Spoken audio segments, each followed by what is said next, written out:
క్రీస్తు ద్వారా కలిగిన ఎవడైనను ఎప్పుడైనను దేవుని చూడలేదు. తండ్రి రొమ్మునున్న అద్వితీయ కుమారుడే ఆయనను బయలుపరచను కదా. ఎవడైనను ఎప్పుడైనను దేవుని చూడలేదు, తండ్రి రొమ్మునున్న అద్వితీయ కుమారుడే ఆయన చూచెను. ఇక్కడ ఒక మాట మీకు గ్రహింపవలసినది ఏమంటే, ధర్మశాస్త్రము ఉన్నది, మోషే ద్వారా అనుగ్రహింపబడింది. ధర్మశాస్త్రం ద్వారా అనుగ్రహింపబడిందంటే మోషే.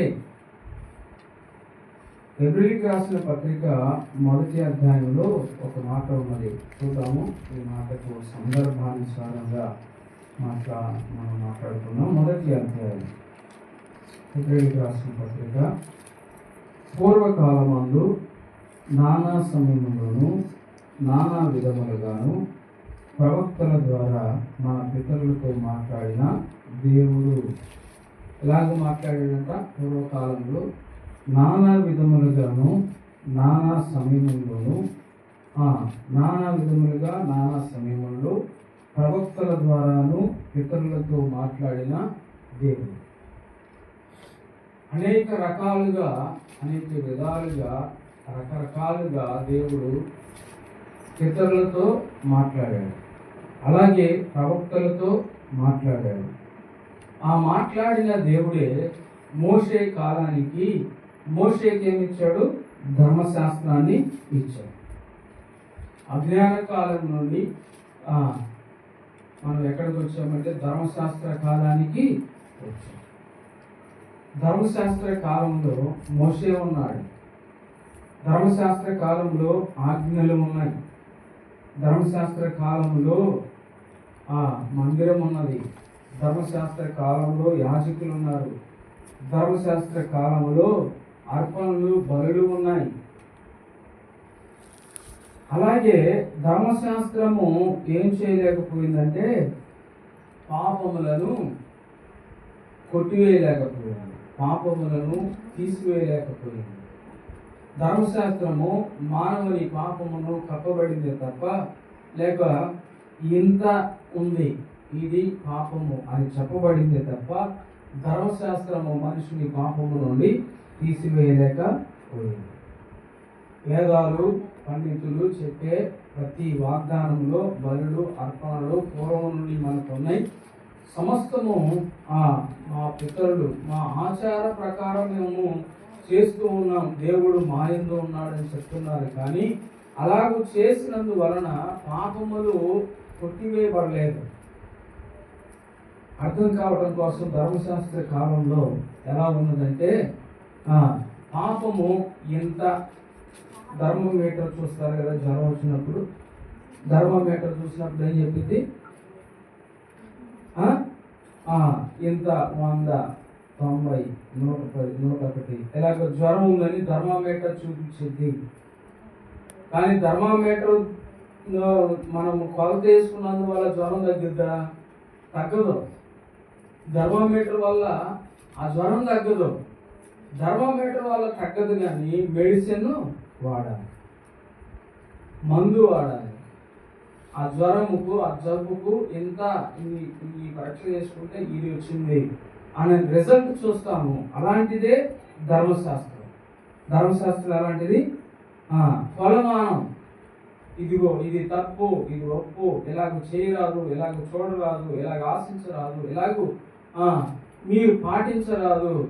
ఇదిగో దేవుని ఆజ్ఞ ఎలా ఉన్నది, నాకు లోబడి నా మాట విని నన్ను అనుసరించి నా ఆజ్ఞ గైకొంటే మీకు ఆశీర్వాదాలు వస్తాయి. ఇది ధర్మశాస్త్రము, ఇది ధర్మశాస్త్రము.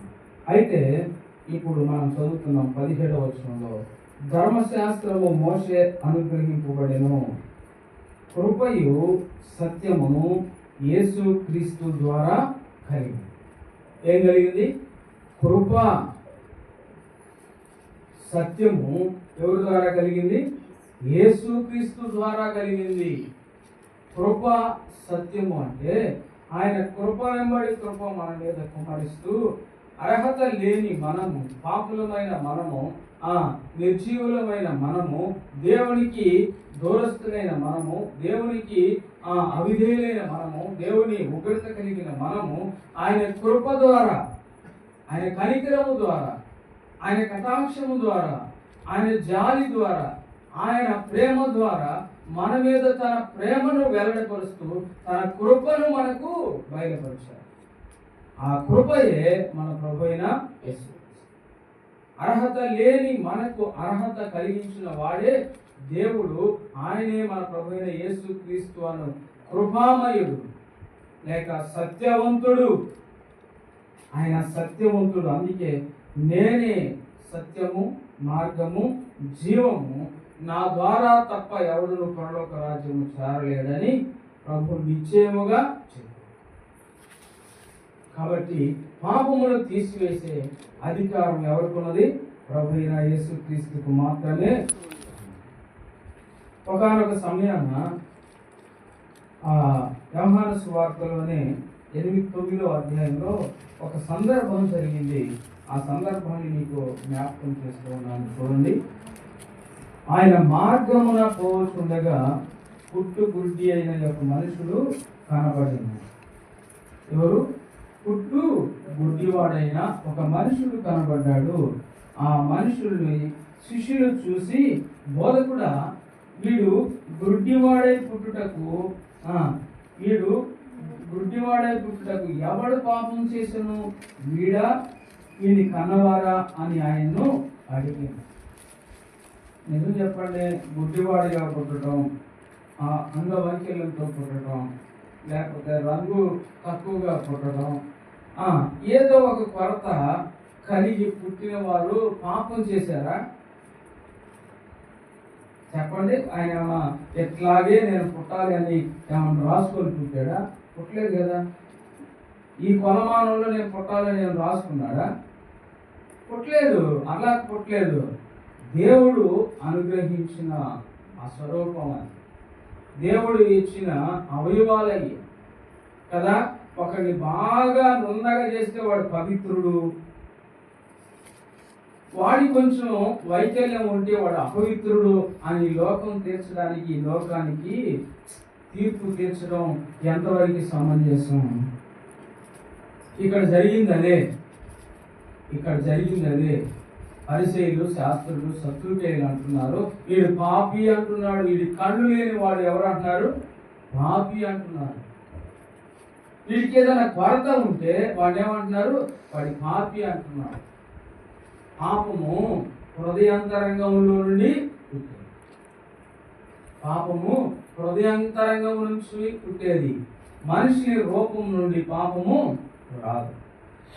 అందుకే దేవాతి దేవుడైన యెహోవా ఆనాడు దావీదును ఎన్నుకునేటప్పుడు సమూయేలు వెళ్ళి ఇతడు ఎలియాబా, ఇతడ అంటే వారి ఎత్తును, వారి కొలతను, వారి ఉద్యోగాలను చూసి సమూయేలు వీళ్ళే అనుకుంటే దేవుడు అన్నాడు, సమూయేలు, నీవు పై రూపమును చూస్తున్నావు, నేను అంతరంగమును. అంతరంగం ఎలా ఉంది? దేవుడు చూసేది అంతరంగం మాత్రమే. పై రూపమును చూసేవాడు కాదు. వాడు బాగా ఎట్లాగా మాట్లాడగలుగుతాడు, వాడు బాగా పోట్లాడగలుగుతాడు, వాడు బాగా చేస్తాడు. దేవుడికి అది అక్కర్లేదు.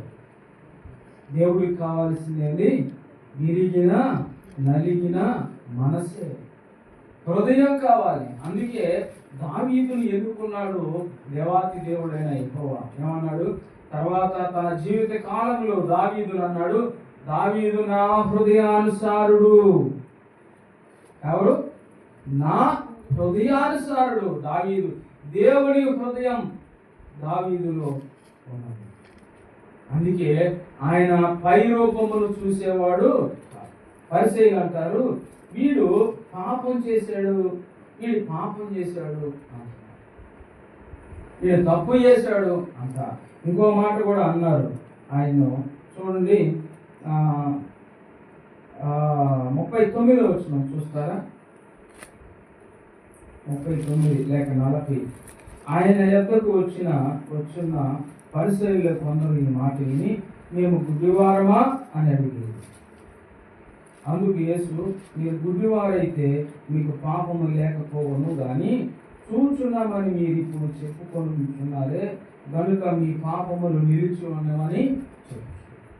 అయ్యా, నాకు తెలియదయ్యా, నేను పాపం చేస్తున్నాను, మేము చూడలేకపోయాము, ఆ ప్రభు నామములు మాకు తెలియదయ్యా, అజ్ఞాన కాలంలో ఉన్నామని క్షమించమని అడిగిన వారికి క్షమాపణ ఉన్నది. మాకంతా తెలుసు. పరిచయం ఏమంటారు? మాకంతా తెలుసు, మేము బాగా భక్తి పొరలం అంటున్నాను. 34వ వచనం, ఇది సందర్భానుసారం పరిచయం అంటున్న మాట. 34వ వచనం, అందుకు వారు, నీవు కేవలము పాపి అయి పుట్టిన వాడవు, నీవు మాకు బోధించవచ్చితివా అని వానితో చెప్పి వాణ్ణి వెలివేశారు. ఎవరిని వెలివేశారు? ఎవరిని వెలివేశారంటే గుడ్డివాణ్ణి, చూపు లేనోడు, గుడ్డివాడు, భిక్షాటకుడు, అలాంటి వాడి మీద దేవుడు దయగలిగి ఏం చేశాడు చూడు. ఆయన ఏం కలిగించాడు? యేసు 3వ వచనం 9:3 యేసు, వీడైనను వీని కన్నవారైన పాపం చేయలేదు కానీ దేవుని క్రియలు వీని మీద ప్రత్యక్షపరుచుటకే వీడు గుడ్డివాడిగా పుట్టెను. పగలున్నంత వరకు నన్ను పనివాడిగా పంపిన వారి క్రియలు మనం చేయవలసిన రాత్రి వస్తున్నది, అప్పుడెవడును పని చేయలేడు. నేను ఈ లోకంలో ఉన్నప్పుడు లోకం నాకు వెలుగునని చెప్పాను. ఆయన ఇట్లు చెప్పి నేల మీద ఉమ్మి వేసి ఉమ్మితో బురద చేసి వాని కన్నుల మీద ఆ బురద పూసి, నీవు సిలోయమని కోనేటిలకు వెళ్ళి అందులో కడుక్కోమని చెప్పాను. సిలోయమను మాటకు పంపబడిన వాడని అర్థము. వాడు వెళ్ళి కడుక్కొని చూపు గలవాడై వచ్చాను. ఏం చేశాడు? దేవుని మాట విధేయుడై ఏం పూసాడు? ఆయన నేల మీద ఉమ్మి వేసి ఉమ్మిని బురద చేసి ఆ బురదను కన్నులో, ఆయన ఉమ్మిలో కూడా స్వస్థత ఉంది. ఆయన పంపబడిన వాడు. ఆయన చెప్పిన మాటకు విధేయత చూపించిన గుడ్డివాడికి ఏం కలిగింది? స్వస్థత. పుట్టు గుడ్డివాడు కన్నులు వెలుగు వానిలో ఉదయించింది. నేను లోకమునకు వెలుగును అన్నాడు దేవుడు. వెలుగై ఉన్న దేవుడు చీకటి బ్రతుకు గుడ్డివాడిది. అప్పటిదాకా ఏమై ఉంది? చీకటి బ్రతుకు, అంధకారంలో ఉన్నాడు, పాపంలో ఉన్నాడు, గ్రహించలేక ఉన్నాడు. సత్యము తెలియదు, కృప తెలియదు, దేవుడు తెలియదు, దేవుడిని ఎలాగో చూడాలో తెలియదు, దేవుని కార్యాలు తెలియవు. అలాంటి అంధకార స్థితిలో ఉన్న ఆ గుడ్డివాడిని ఏం చేశాడు ప్రభువు? వెలుగు ఉదయింపజేశాడు, వెలుగు ప్రకాశింపజేశాడు, వారి కన్నులు తెరిచాడు. ఇప్పుడు చూడలేని వాడు ఏం చేస్తున్నాడు? చూస్తూ. మాట్లాడలేని వాడు మాట్లాడుతూ ఉన్నాడు, చూడలేని వాడు చూస్తూ ఉన్నాడు, నడకలేని వాడు నడుస్తూ ఉన్నాడు. అలాంటి ప్రభు అద్భుత కార్యాలు చేస్తే పరిసయ్యులు ఏమంటున్నారంటే ఇది పాపం, వీడు పాపి, ఇది పాపం, ఇది పాపి అన్నాడు. సేవ చేస్తే పాపం కదా అంటున్నారు. కాబట్టి పొరుగు వాళ్ళు వచ్చి వాడిని ఏమంటున్నారంటే, వాడు భిక్షకుడు అని అంతకుముందు చూసిన వారు వీడు కూర్చుండి భిక్షమెత్తువాడు కాడా అని కొందరు, వీడు కాదని కొందరు, అట్లా కాదు వీడిని తీసుకెళ్దాం వాళ్ళ తల్లిదండ్రుల దగ్గరికి వెళ్దాం అని చెప్పి వాడిని తీసుకొని పోతే అక్కడికి వెళ్ళిన తర్వాత తల్లిదండ్రులయ్యా వీడు మాత్రం మా కన్నవారే, వీడి కన్నులు ఎలాగో తెరవబడి మాకైతే మారు మనసు పొందడానికి, పాప క్షమాపణ పొందడానికి, దేవుని కలిగి ఉండడానికి ఎవరి పర్మిషను అవసరము లేదు. దేవునికి నీకు మధ్యవర్తులు ఎవరు లేరు. మధ్యవర్తి ఎవరు? ప్రభువైన యేసుక్రీస్తు ఒక్కడే. దేవునికి నరునికి మధ్యవర్తి ఒక్కడే. వాళ్ళు పర్మిషన్, వీళ్ళ పర్మిషన్ ఇచ్చి వాళ్ళని అడిగి వీళ్ళని అడిగి దేవుని ఆరాధించే సమయం కాదు ఇది. దేవుడు అంటే నీకు దేవునికి మధ్యవర్తి ఎవడు లేడు. ఆయన కృపను నువ్వు జ్ఞాపకం చేసుకుంటున్నావా? ఆయన ప్రేమను నువ్వు జ్ఞాపకం చేసుకుంటున్నావా? ఆయన కరుణను నువ్వు జ్ఞాపకం చేసుకుంటున్నావా?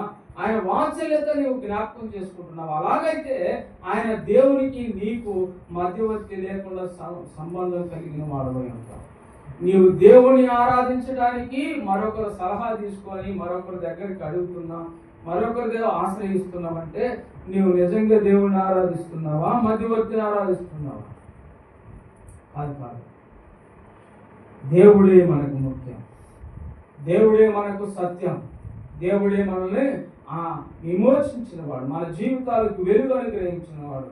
మనకు మన హృదయాల్లో మసకబారిన చీకటి జీవితాలను ఏం చేశాడు?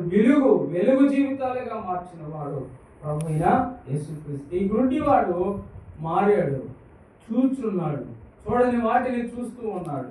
అలాంటి ఆ గుడ్డివాడిని పరిశీలి వచ్చి, విశ్రాంతి దినం పాటించలేదు, నువ్వు ఏం పాటించాలంట? విశ్రాంతి దినం పాటించట్లేదు, ధర్మశాస్త్రం పాటించట్లేదు. నువ్వు ఈ రోజు శనివారం రోజు నువ్వు ఎందుకు స్వస్థ పొందావు? నేను స్వస్థపరిచినోడు ఎవడు? ముందు నువ్వు కాదు, నేను స్వస్థపరిచినోడు పాపం చేసాడు, వాడిని పట్టుకొద్దాం, వాడి పేరు చెప్పు అంటాడు. ఏంది ఇది న్యాయమా? ఇదేనా న్యాయం? ఈ లోకపు తీరు అలా ఉన్నాయి. ఈ లోకపు మనసాశలు, మనుషుల పోకడలు అలాగే ఉన్నాయి. కానీ వాడిని అడుగుతున్న క్వశ్చన్లు చూద్దాం ఒకసారి. చూద్దాం 18వ వచనం చూడండి. 9:18. వాడు గుడ్డివాడై ఉండి చూపు పొందినని వారి తల్లిదండ్రులు చెప్పారు. 24వ వచనం చూడండి. కాబట్టి వాడు గుడ్డివాడై ఉండిన మనిషిని రెండవ వారు పిలిపించి, దేవుని మహిమపరచుము, ఈ మనుషుడు పాపి అని మేము ఎరుగుదామని వారితో చెప్పగా, వాడు ఆయన పాపియో కాడో నేను ఎరుగను, ఒకటి మాత్రం నేను ఎరుగుతాను, నేను గుడ్డివాడినై ఉండి ఇప్పుడు చూచు ఉన్నాను. ఎందుకు ఈ పరిచయలకి, ఈ సద్దుకేలకి వీళ్ళు ఎందుకు ఆయన పాపి యేసు ప్రభు స్వస్థపరిస్తే పాపి అంటున్నారంటే, ఇందాక చెప్పారే ఏమని? ధర్మశాస్త్ర పండితులు వీళ్ళు. ధర్మశాస్త్రాన్ని చెప్పేవాళ్ళు, ధర్మశాస్త్రాన్ని పాటించాలని చెప్పేవాళ్ళు. పాటించేవాళ్ళు కాదు, పాటించాలని చెప్పేవాళ్ళు. వాక్యం చెప్తారు, చెప్పని దాన్ని పాటించిన వారు వీళ్ళు. ఇలాగుండు అని చెప్తారు, అలాగే పాటించిన వాళ్ళు ఈ పరిచయులు అన్నమాట కదా. వీళ్ళేం చెప్తున్నారంటే, ధర్మశాస్త్ర ప్రకారం నువ్వు శనివారం రోజున చూపు పొందకూడదు, గుడ్డివాడే ఉండాల్సింది కదా. నిన్ను స్వస్థపరిచినాడు ఎవడు? అసలు నేను బాగు చేసినాడు ఎవరు? పాపి ఎవడో చెప్పు మాకు. ఏమంటున్నారు? బాగు చేసినోడిని. మంచి చేస్తే, మేలు చేస్తే ఏమని చేస్తున్నారంటే పాపి అని కదా. ఈ లోకపు తీరు అలా ఉంది. ఆ పరిచయులు శాస్త్రులుగా చేశారు. అయితే మళ్ళీ ఒక మాట అంటారు, నీవు దేవుణ్ణి మహింపరచుము, దేవుణ్ణి మహింపరచు. వాడు ఖచ్చితంగా చెప్పాడు గుడ్డివాడు. సమాధానం కూడా కరెక్ట్గా చెప్పడం నేర్చుకోవాలి. ఎలాగ చెప్పాడు? వాడు పాపో కాదో మాకు తెలియదు, ఆయన పాపియో కాడో నాకు తెలియదు, కానీ ఒకటి మాత్రం చెప్తున్నా, నేను ఒకప్పుడు చూపు లేదు, ఒకప్పుడు నా స్థితి బాగుండలేదు, ఒకప్పుడు నేను భిక్షకుని, ఒకప్పుడు నేను ఈ సృష్టిని చూడాల, ఒకప్పుడు ఇది సమస్తం నేను ఎరగను, ఇప్పుడు ఏం చేస్తున్నాను? చూచు. అయినా ఒక మాట అంటున్నాను, ఎవడైనా పాపం చేసిన వారి ప్రార్థన దేవుడు ఆలకింపడు కదా. దేవుడు కాకపోతే సాక్ష్యం చెప్తూనే వాళ్ళని ఏం చేశాడు? వాళ్ళ మాట విన్నట్టే వాళ్ళకి సాక్ష్యం చెప్పాడు. ఏమనంటే, అయ్యా నిజంగా ఆయన దేవుడు కాకపోతే ఈ స్వస్థత జరిగేది. దేవుడి మహిమపరిచేవాడు నిజంగా మనుషుడు. మరలా చదువుదాం చూడండి. ఒక్కొక్క మాట 27 వచనం. ఇంకా మీతో చెప్పితే కానీ మీరు వినకపోతే మీరెందుకు మరలా వినగోరుచున్నారు? మీరును ఆయన శిష్యులను అగుటకు కోరుచున్నారా ఏమని వానితో అన్నారు. అందుకు వారు, నీవే వాని శిష్యుడవు, మేము మోషే శిష్యులము. దేవుడు మోషేతో మాట్లాడినని ఎరుగుదుము కానీ వీడెక్కడి నుండి వచ్చినో ఎరగమని చెప్పి వాణ్ణి దూషించారు. ఎవరిని దూషించారు? మీకు అర్థమవుతుంది కదా పాఠం. ఎవరిని దూషించారు? మేము మోషే శిష్యులం, మేము పరిచయం, మేము ధర్మశాస్త్రం పాటిస్తున్నాం, మేము కరెక్ట్గా ఉన్నాం, నువ్వు బాగుపడ్డావు కాబట్టి నేనేం చేస్తున్నారు? వాళ్ళు దూషిస్తున్నారు, దూషిస్తూ అవమానపరుస్తున్నారు. బాగుపడ్డవాడిని అభినందించాలి కదా. అయ్యా, నిన్ను స్వస్థపరిచినవాడు ఎవడో వాని చేతిలో ఏదో మహాత్యం ఉంది. దేవుడు తప్ప ఇలాంటి కార్యాలు చేయలేరు కదా.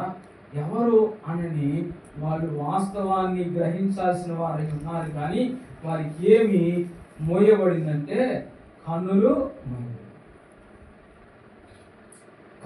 మోయబడ్డాయి, మనోనేత్రాలు మోయబడ్డాయి. ధర్మశాస్త్రంలో ఉండి మేము అంతా చూస్తున్నామన్నారు. అందుకే ప్రభు అన్నాడు, మీరు చూస్తామని చెప్తున్నారు కదా కాబట్టి మీరే గుడ్డివారు. కాబట్టి చూడండి, ఆయన దూషించి అందుకు ఆ మనుషుడు, ఆయన ఎక్కడి నుండి వచ్చినో మీరు ఎరగకపోవట ఆశ్చర్యమే, అయినను ఆయన నా కన్నులు తెరిచెను. దేవుడు పాపుల మనవి ఆలకింపడని ఎరుగుదము. ఎవడైనను దేవభక్తుడై ఉండి ఆయన చిత్తము చొప్పున జరిగించిన ఎడల ఆయన వాని మనవి ఆలకించును. ఈ మాట పట్టుకోండి చాలు. ఈ మాట ముఖ్యమైంది, విలువైంది. ఈ మాట ఏమంటున్నాడు? దేవుడు పాపుల మనవి ఆలకింపడని ఎరుగుదాం. వాస్తవమే. అయితే ఎవడైనను దేవుని భక్తుడై ఉండి ఆయన చిత్తం చొప్పున జరిగించిన ఎడల ఆయన వారి మనవి ఆలకిస్తాడు. ఆయన చిత్తం చొప్పున, దేవుని ఇష్ట ప్రకారంగా, దేవుని వాక్య ప్రకారంగా, దేవుని క్రమ ప్రకారంగా, దేవుని నిబంధన ప్రకారంగా, దేవుడు చూపించిన మార్గం ప్రకారంగా నడిస్తే ఎవరి ప్రార్థన ఆలకిస్తాడు? అలాంటి వారి ప్రార్థన దేవుడు ఆలకిస్తాడు. ఆయన చిత్తాన్ని నెరవేర్చే వారి ప్రార్థన దేవుడు ఆలకిస్తాడు. ఇంకా చూడండి 32. పుట్టి గుడ్డి వారి కన్నులైన ఎవరైనా తెరిచినట్టు లోకంలో పుట్టినప్పటి నుండి వినబడలేదే. ఈయన దేవుని యొద్ద నుండి వచ్చిన వాడు కాడా? దేవుని యొద్ద నుండి వచ్చిన వాడు కాని ఎడల ఏమీ చేయనేరడని వారితో చెప్పాడు. దేవుడు కనుక ఈయన పంపకపోతే ఇవన్నీ జరిగేవి. దేవుడే లేపుకున్నాడు, దేవుడే పంపించాడు, దేవుడే సువార్త ప్రకటిస్తున్నాడు, దేవుడే తన కార్యమును జరిగిస్తా ఉంటే ఇతడు దేవుని యొద్ద నుండి పంపబడిన వాడు. ఇది దేవుని కుమారుడు. ఈయన గుడ్డివాడిని సాక్ష్యం. అదే దేవుని ఆరాధించటం, అదే దేవుని ఆరాధించటం. చూడండి, మరలా చెప్తున్నా, పరిసయ్యులు వాడిని ఏం చేశారు? ఆ మాటకు పరిసయ్యులు ఏమన్నారంటే, అందుకు వారు, నీవు కేవలము పాపివై పుట్టిన వాడవు, నీవు మాకు బోధింపవచ్చువా అని వానితో చెప్పి వాడిని, అయ్యా, దేవుని మహిమపరిస్తే, దేవుని గొప్పతనం ప్రకటిస్తే, దేవుణ్ణి హెచ్చిస్తే, దేవుని ఆరాధిస్తే, దేవుని మహిమపరిస్తే, దేవుణ్ణి గొప్ప చేస్తే వీళ్ళకి ఏమొచ్చింది? తీర్పు తీరుస్తున్నారు. నీవు పాపిగా పుట్టావు, నువ్వు గుడ్డివాడిగా పుట్టావు, నువ్వు బుష్యకుడుగా పుట్టావు, నువ్వు ఈ మధ్య తగ్గ చెప్తున్నారు, అడుక్కుంటున్నావు అని చెప్తున్నారు. అడుక్కోని కట్టే కూడా అడుక్కుంటున్నా అని చెప్తున్నారు. ఎవడు అడుక్కుంటున్నాడో దేవునికి తెలుసు, ప్రజలకు తెలుసు.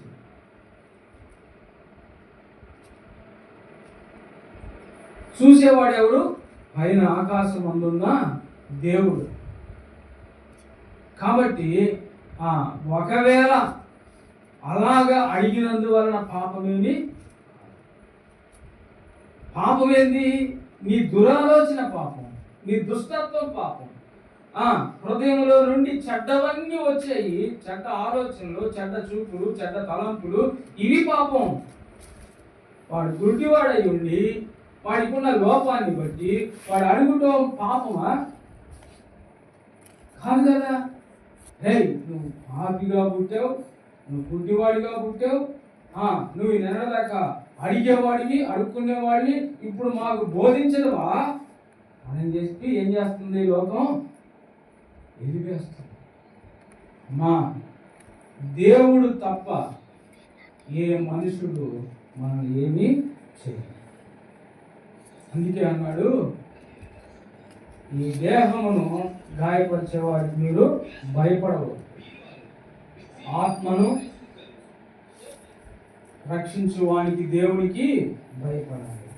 కాబట్టి పరిసయ్యులు వారిని వెలివేస్తారని యేసు విని వారిని కనుగొని, నీవు దేవుని కుమారుని యందు విశ్వాసం ఉంచున్నావా అని అడిగాను.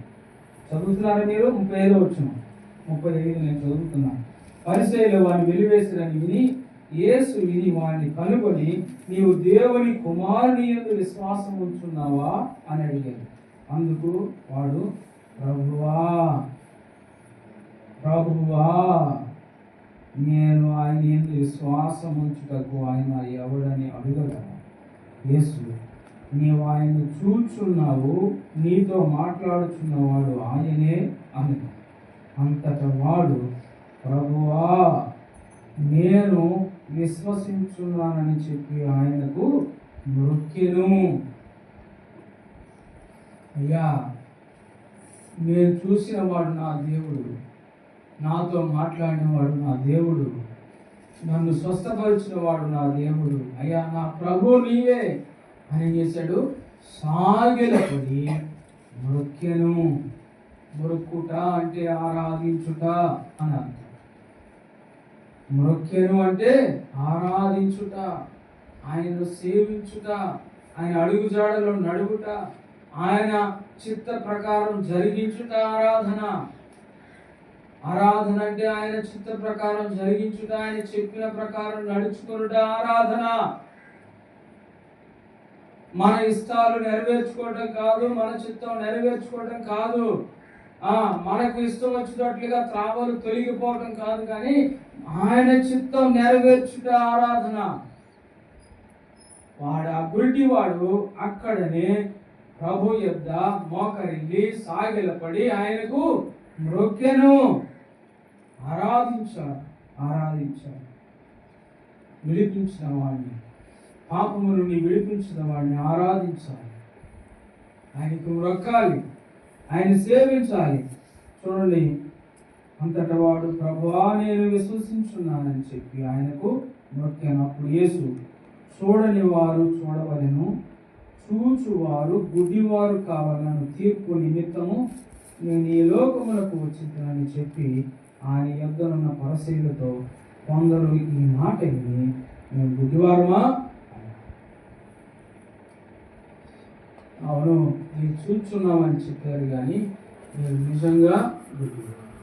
చూడని వాడు చూపు పొందాడు. ప్రభు అంటున్నాడు, చూచి నమ్మువానికంటే చూడక నమ్మిన వాడే ధన్యుడు అన్నాడు. చూచి నమ్మిన వానికంటే చూడక నమ్మిన వాడే ధన్యుడు. అలాగైతే మనం ధన్యులం.